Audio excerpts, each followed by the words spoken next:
முதல் வாசகம். சாமுவேல் முதல் நூலிலிருந்து வாசகம்.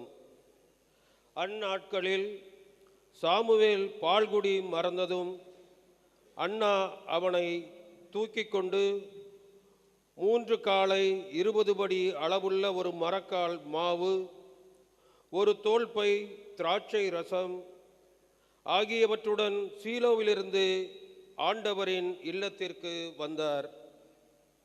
அவன் இன்னும் சிறு பையனாகவே இருந்தான். அவர்கள் காளையை பலியிட்ட பின் பையனை ஏலியிடம் கொண்டு வந்தார்கள். பின் அவர் கூறியது, என் தலைவரே, மீது ஆணை, என் தலைவரே, முன் நின்று ஆண்டவரிடம் வேண்டிக் கொண்டிருந்த பெண் நானே. இப்பையனுக்காகவே நான் வேண்டிக் கொண்டேன்.